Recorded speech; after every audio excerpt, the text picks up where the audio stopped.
Hi there, it's Jen Edge here talking to you today all about lower backs and core stability. I just want to start off with a few questions just to pose these questions to you. Do you or someone you know ever suffered with lower back pain? I wouldn't be surprised because over 80% of people will have back pain at some point in their lives. Now, have you ever heard of core stability exercises? Maybe you have, maybe you haven't.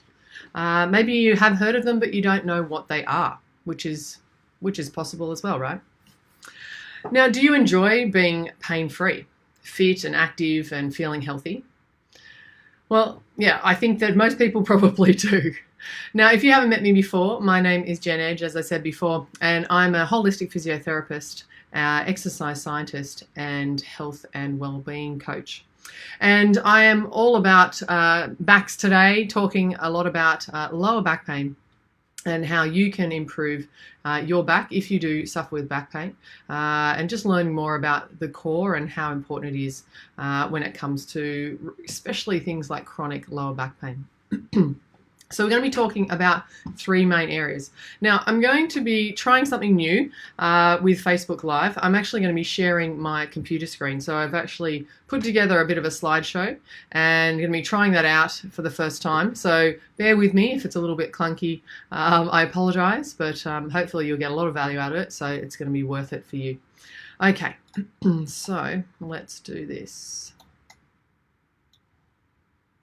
So I'm going to shrink my screen down, and then hopefully we get, oh no, I just shrunk the wrong screen. There it is. Excellent. Okay, and then we go to that one. Shrink me down a little more.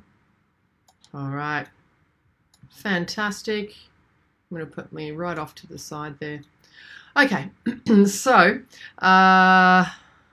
there we go. Excellent. Okay, so let's give this a go. See how we get on with trying out. See if technology is my friend today.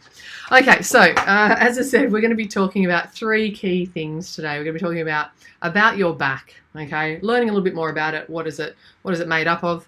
And then also about your core as well. Core stability, core strength. And they're sort of interchangeable. And then I'm also going to be showing you some exercises that you can do to strengthen your core as well. So the three main problems that people come up against. Look, I've seen so many people with with lower back pain. It's one of the most common things that we see as physiotherapists. I just wanted to share some things that I find that most people with lower back pain, and the reason why they don't get maybe potentially resolution of their pain is because a lot of people struggle with these three problems. There's a lack of education about their back and what their core actually does. So understanding more about their core, I think education can go a long way here, and just understanding what is your core, how does it work, what does it do, and just understanding how it works with your back. Not knowing what exercises are the best for their particular injury or pain as well. So most people, as we just sort of posed that question before about back pain and core, is most people have heard of the core, but maybe you don't know how to switch it on. And maybe the exercises that you're trying or have just gotten off the internet, sometimes, they can be great. But if they're not potentially addressing the right area, then you're not going to be getting any better. And then the other thing is poor adherence to exercise programs. So not being consistent in application and not sticking to the program for as long as is needed.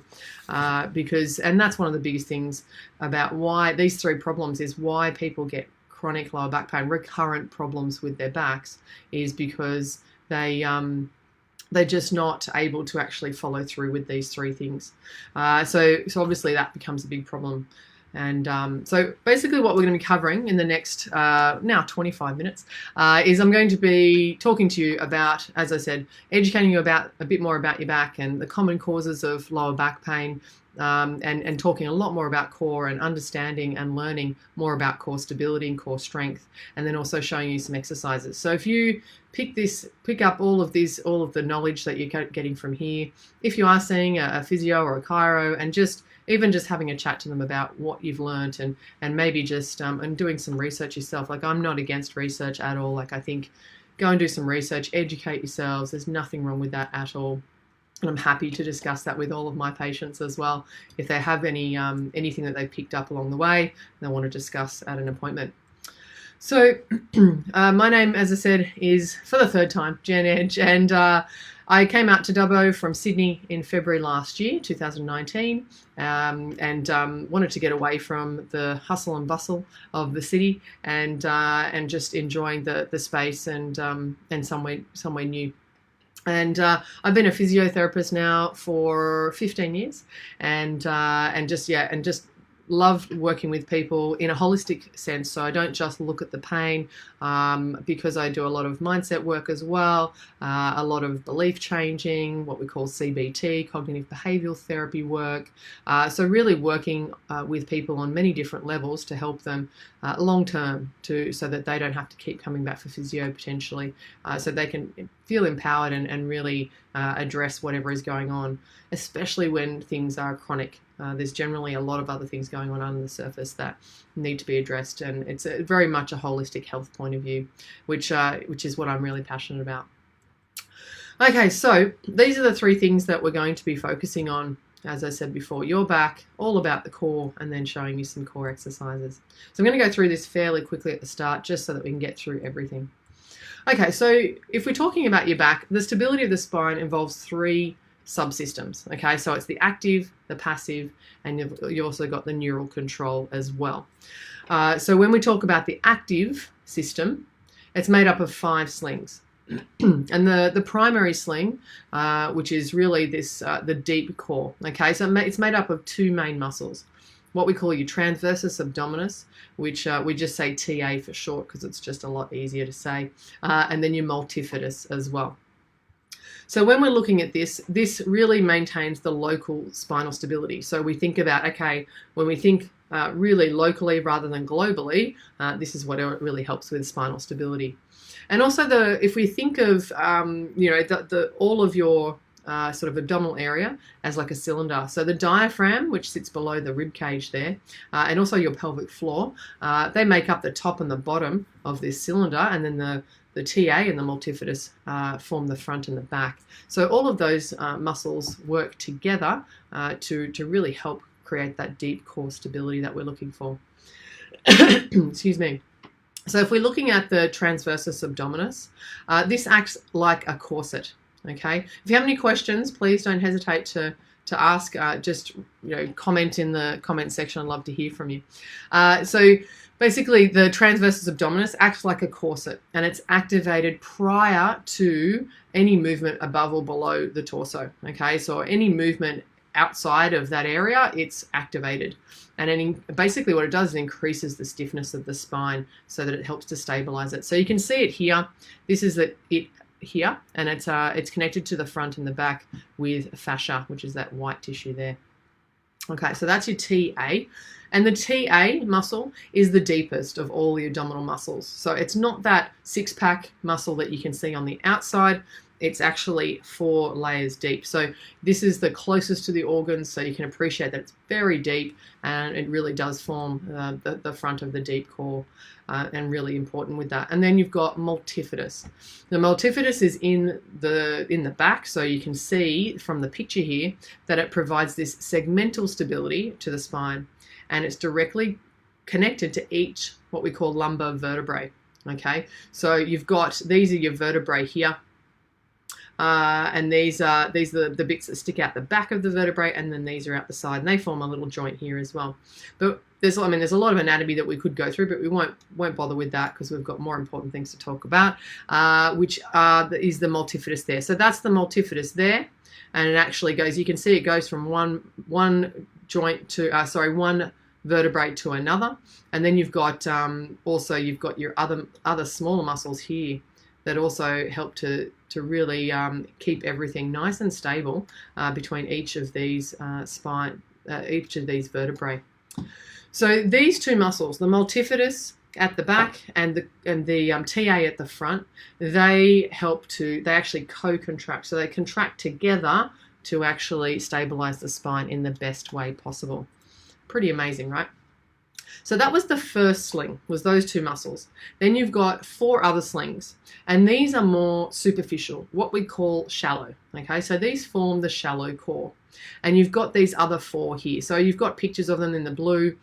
You've got posterior, you've got ones that cross over here, and you've got a more anterior one as well. So you can really see how all of these muscles and fascia or soft, connective tissue actually help to form this very stable system. So when I know a lot of people think, or I've heard a lot of people talk about, or they think that their back is very vulnerable, like their back feels really weak, but it has a lot of potential to be very, very strong. It's got a lot of structures helping you to actually stabilize the spine really well. So when we talk about those slings, those outer slings, so you've got these more shallow global stabilizing muscles, and all of these slings have to work together coherently to achieve this core stability that we're talking about. So when we talked about, as I mentioned before, that lower back pain is actually one of the most common things that we see in physiotherapy, and it actually causes more global disability than any other condition, which is pretty huge. I'm sure that you probably know someone that has suffered with lower back pain before.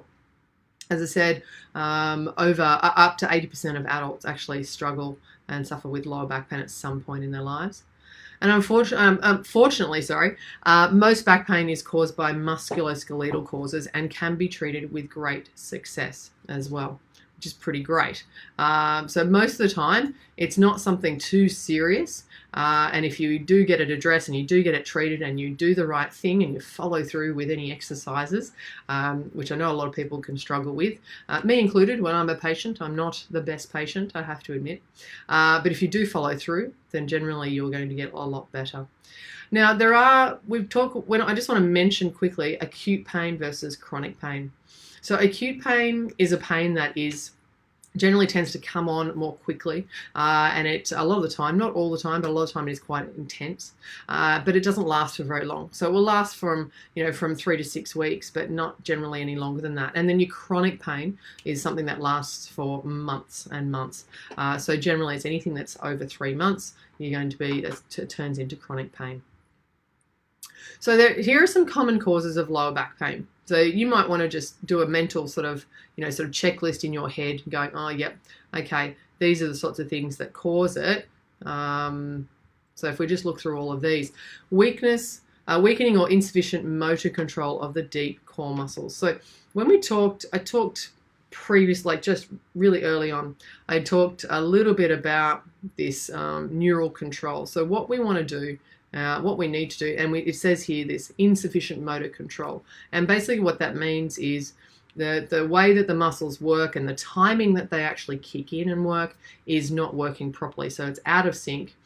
So we need to actually retrain that, okay? Retrain the patterns, what we call the motor patterns. Hopefully I'm not using too much jargon for you. Okay, and the other thing that can cause lower back pain is muscle cramps, strains and tears of muscles as well, stress fractures, osteoporosis, scoliosis and arthritis, or osteoarthritis, as a lot of people can struggle with that, but also other types of arthritis as well, so rheumatoid arthritis, and you've got a few different other types as well. Also disc injury and degenerative disc disease.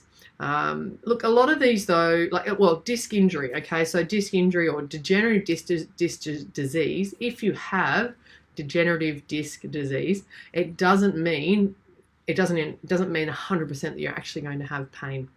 It can just mean that you've got degeneration, but it doesn't equal pain.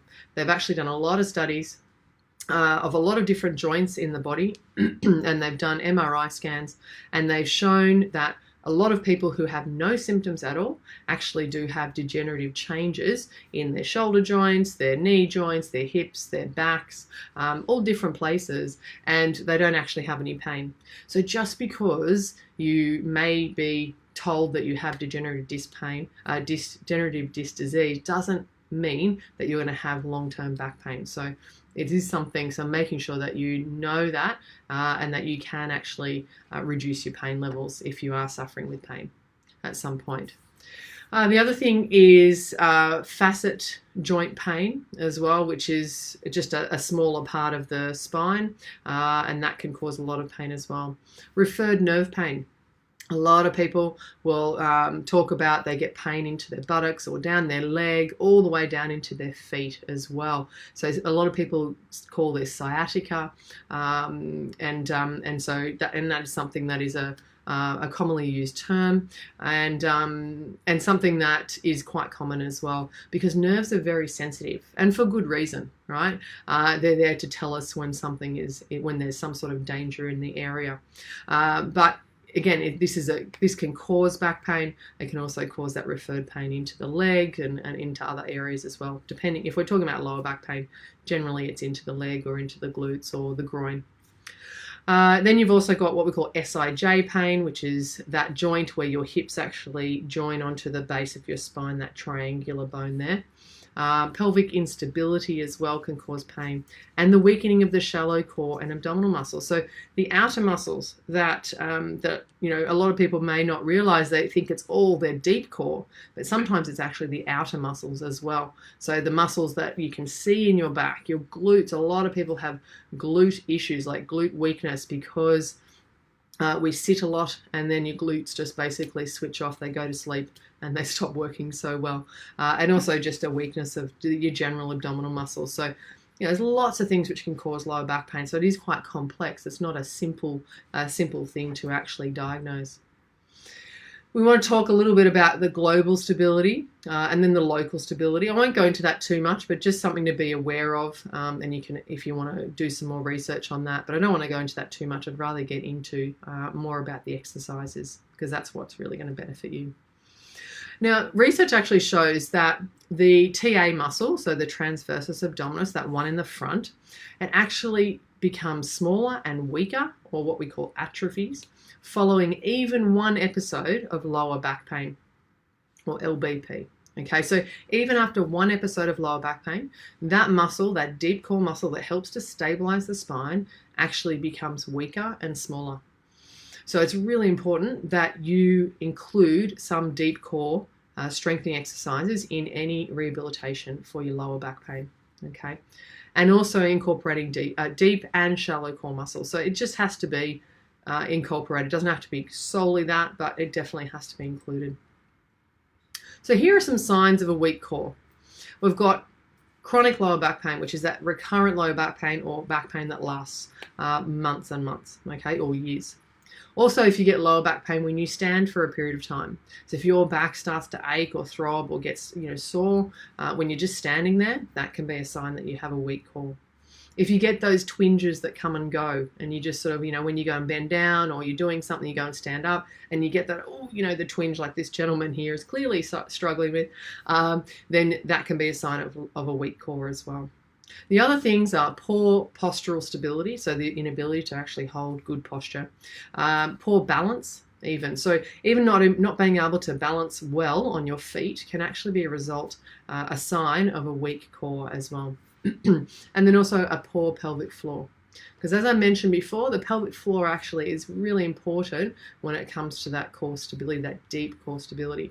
So if you have a weak pelvic floor, and a lot of women know about pelvic floor, a lot of men don't know about pelvic floor, then it's definitely something to get checked out. Okay, so go and see a physio. If your physio doesn't really know a lot about pelvic floor, because we're not, there is specific training that you can get. There are specific physiotherapists that actually work, a lot on pelvic floor and help you to really build that up. So they specialize in that area. So that'd be a good idea to go and see one of those. If you have any questions about that, I'm happy to answer any. So just send me a direct message or give the clinic a call. And pelvic floor is really important as well for men and women. And most people will, unfortunately, they say that 65% of people think that they're switching their pelvic floor on, but they're not. So there is a bit of a lot of people that don't actually know how to switch it on properly, and that can be a problem as well. So why do you need to strengthen the core? Well, the thing is, if you don't have a good deep core then the other muscles, the outer muscles, will actually have to contract more to compensate for the dysfunction, for the weakness. And the problem that then causes is that those muscles can then become fatigued and tired, and you can actually then start to get problems with those muscles because they're overworking, right? They're overloaded and they're doing too much work for what they're actually meant for. Now, the body is really good at compensating, but I find that it only can do it for a short period of time before you start to notice other things creeping up. Okay, so the thing is, as I mentioned, you'll actually continue to suffer with lower back pain, and you could actually cause more damage if you don't address those deep core issues. So there are 4 core strengthening training areas that you need to be aware of. So you've got trunk balance, stabilization, segmental stabilization, which is, so you've got that more of a global stabilization, but also the segmental stabilization. So you think of it like, okay, I've got, stabilization out here, so the front, the back of the body, the up, the top, the bottom, but then you've got the segmental stabilization, which is much more localized. And then you've got your motor control, as I mentioned before. Don't worry if this is a little bit too much information, if it's a little bit too much, but just taking it in and just going, okay, yep. So that's something that maybe you can discuss with your physio or your chiro or osteopath, whoever you see.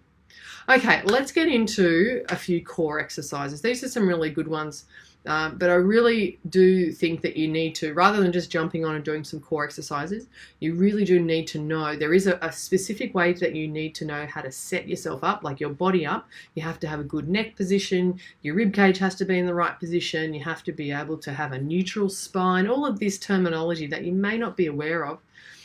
So your physiotherapist and Pilates instructors are very good at this as well, especially if you go to someone that either has very small classes or one-on-one to start with. I think is a really good idea. If you don't know much about it and you're completely new to it, you need to know how to actually switch on the right muscles so that you're doing the exercise correctly, and then you're getting the most out of your time and effort that you're putting in. And that's, I think, the most important thing is that you're actually getting the results that you're actually with the effort that you're putting in.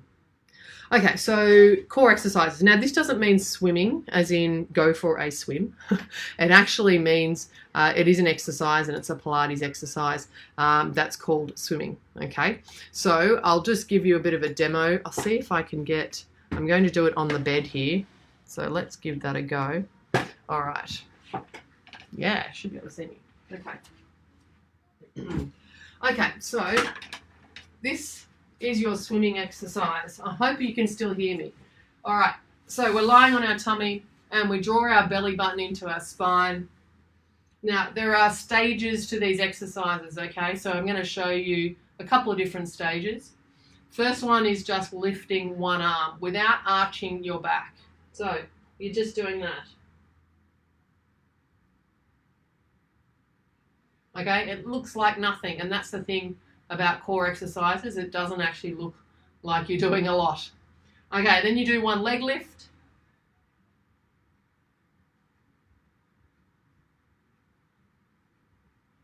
And then you can do opposite arm and leg as well.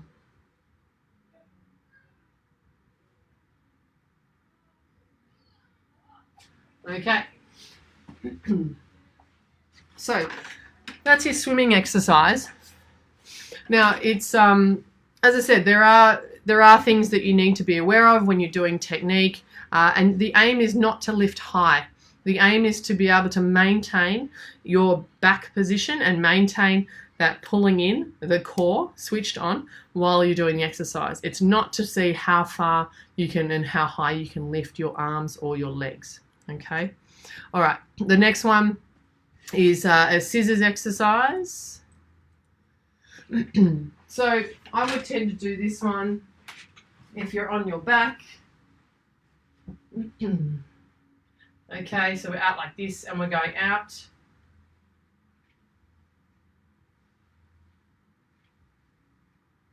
Okay, but you have to be quite good at that one to be able to make sure that you're not arching your back when you actually straighten the legs out. The next one is bird dog, which is actually the picture that you can see on the screen there. Now, when we look at that picture as well, she's actually doing a more advanced version. So when you're starting off, all you do is tighten your stomach. Okay, so if I show you that, you just pull your stomach in, and then you would go into doing just a single leg lift, okay, and a single arm lift, but not together. So this is quite an advanced version. Once you can do the single leg and the single arm on their own, and both sides, and you're not getting any movement through your hips, like you're rolling your back or anything, then you actually go up to this opposite arm and leg lift. And again, you want to maintain. You need to be able to maintain this nice flat back, okay, or what we call neutral spine. So without actually arching your back. Okay, then the next one is what we call a clam, which I think a lot of people who have had glute weakness are quite familiar with this one. And this is what we call level 2. So there's a few different levels to these exercises, as I mentioned. So you would be doing this lying on your back, on your side, sorry. Okay. And then you bend your knees up, feet are in line with your buttocks, okay? Making sure that again, it's all about setting the rest of your body up. So this is your level 1 clam, which is just straight up and down. Your level 2 clam, you actually lift your feet up off the bed, off the ground, or not so good to do on the bed at home. This bed's okay because it's nice and hard, but your bed at home, you'll sink into it too much. So that's your level 2 clam. You actually lift your feet up. And obviously, the higher the level, the more, the harder the exercise is, essentially. Okay, bridging is another good exercise to do as well, which is lying on your back, and then you just push your bottom up off the bed. Now again, you can do this without really switching on your core too much, and you just mainly use your hamstrings, which a lot of people do instinctively, but we do want to switch the core on first and then push up using our glutes, okay, and lift up here using our stomach. So that's your straight bridge, okay. Then if you're quite good at it and you have you can progress on to doing single leg. As long as you don't let your hips, you're not doing it like this where this hip is dropping, as long as you can do it so you've got a nice straight hip. All right. Fantastic. Dead roach exercise. Okay, so this is more of a global core strength exercise. This one doesn't target the deep core as much. It's more of a global exercise. So what you want to do is you bring your feet up. Now you can bring your hands up, but to start with, I generally say arms down. Once you're in a more advanced stage of the exercise, then you have your arms up, so it makes it a bit harder. But for this one, you actually want to brace your stomach. So it's a little bit different. You're not drawing in like you do with the others. You're actually bracing and then trying to do like an egg beater kick with your feet without losing this contraction and without letting your hips just roll around. You have to stay nice and stable through here. And as I said, then you bring your arms up, and then you can do other things where you'd have a band potentially, and then you could maybe move your arms up and down. So lots of different variations, which is why it's great to go and see your therapist. And Pilates instructors are great with this. They've got so many different versions of these exercises that you could do. So here are some of the progressions that you can do as well. Let me just bring you back here. So I'm not going to demonstrate any of these because it's all a bit too hard when I'm doing it online. But I am actually considering doing a core strength or core stability and lower back pain live presentation in the clinic as well. And I can demonstrate these and we can run through them together if we've got a nice small group of people. Okay, so here are some other exercises as well. So adding a Pilates ball. So basically what we're doing is making the exercise a little bit more complex. It's a little bit harder to do, okay? So you're not necessarily adding like a weight or load or anything like that, but you're actually adding something that makes it more unstable. So you can see here with the picture that this lady here is actually using a Swiss ball under her feet while she does, I mean, she's just doing a static plank there, but she's probably doing some sort of movement with her legs, with her feet. You can use resistance bands though. You can use resistance bands. You add or take away arm or leg movements. You add something what's called a dura disc, which is basically just what they call what else they call it? It's like an air pillow. So it's just a piece of, sort of like a squash Swiss ball full of air. So you've also got foam roll as well to add. Again, it's because it's round, it adds a bit of instability to the exercise. Also doing things with eyes closed can make it a lot harder as well, because we do use our eyes for our balance a lot, and this really helps to target the areas a lot more and put them under a bit more load, which can be really great. So here are some of the challenges that a lot of people are coming up against. Unfortunately, they progress the exercises too quickly, or the exercises are not actually appropriate for the person. So, and I get a lot of people who say, look, I want to do I want to do strengthening exercises because I feel like I have a weak stomach or weak core. And it's really tempting to just go, okay, do this harder exercise. But you do need to start quite slow and start at the base if they do have a poor core, because their other muscles are going to be doing quite a good job of compensating, but they're not going to actually be targeting the right muscles. And the other thing is that a lot of people just don't stick to the exercises. So making sure that when you're talking to your physio or your chiro or your Pilates instructor, just making sure that probably Pilates is a little bit different, but when you're talking to your physio, that you make sure that you have a really good idea of how long do you need to do these exercises for, because you don't want to think, oh, I need to do them forever. But I think some form of strengthening through the core, whether it's the shallow, the deep core or the shallow core, is a good idea. But to have that really targeted program, you only need to do that for a certain amount of time. So make sure that you clarify with that with them, so that you don't feel like, oh, I need to do this forever, it's all too hard and I can't be bothered. Okay, so the solution: provide education. Make sure that you are educated, and that we as physiotherapists are providing you with education and resources. That we do goal setting together, making sure that we are on track with what you want, what your goals are. It's not about us, it's about you getting what you need out of the treatment. Also addressing any concerns or expectations as well, and having that clear treatment plan so that you go away really crystal clear on what it is that you need to be doing.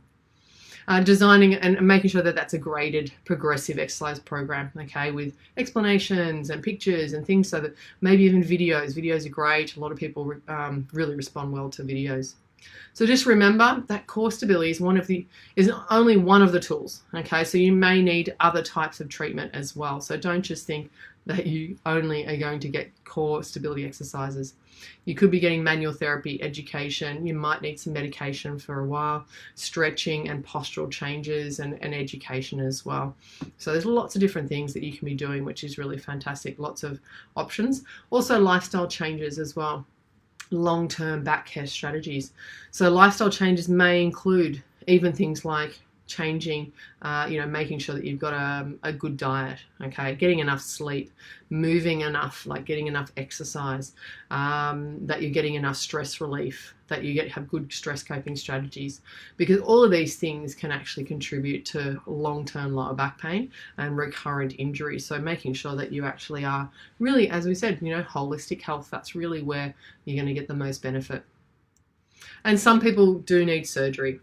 Okay, so that unfortunately that can be, but I always look at it as a last resort. So if you can do everything else you can possibly do, really put 100% into that before you even think about having surgery. But if it is needed, a lot of the time it can be fantastic for people and give them a lot of relief. Okay, so what we covered, we talked about these 3 problems. So not following through, not knowing what the best exercises are for you, and just having that confusion, not having the education there as well. Okay, and then we talked a lot about the anatomy of the back, about the core and how integral it is to to stability and to minimize recurrent back problems, and how it's a really important part of your rehabilitation for chronic lower back pain. And then also I went through some good core exercises as well. I am not the best person at core exercises. I think I'm okay, but my technique might not have been spot on, and also because I'm talking and I'm not in my gym gear, and just trying to run through this in a fairly succinct way. So remember that core stability, essentially, it's really needed for any type of movement of the body and should be incorporated during rehabilitation of any injury. Okay, so really thinking that if you're having recurrent ankle sprains or you have knee pain, you may even need to do some form of core exercises to help you to rehabilitate it completely from that as well. Okay, and that is it from me. So if you have any questions, I would love to hear from you. You can drop me an email if you like, jen@physiowellness.com.au, so don't forget the .au, or you can give the clinic a call on 6885-1696. That's the Dubbo Specialist and Rehabilitation Centre, and we're located at 205 Darling Street in Dubbo. If you want to pop in and just know where we are. You can check out my website, which is physiowellness.com.au, or my Facebook page, which is the same as well. So if you do have any questions, I'd love to hear from you. If you've got any comments or concerns, of course, let me know. Otherwise, all the best. Good luck with your back. I hope that you're not suffering with back pain at the moment, and if you are, that you're getting some really effective treatment for it. Okay, I hope that technology was kind and everything worked out okay on your end of things and you could see everything fine. And that is all from me. Eden will be talking to you next week on Monday, more about the lower back, because the spine is our focus for this set of Facebook Live videos. Okay, thanks again for watching and listening. Take care. Have a great afternoon. Bye for now.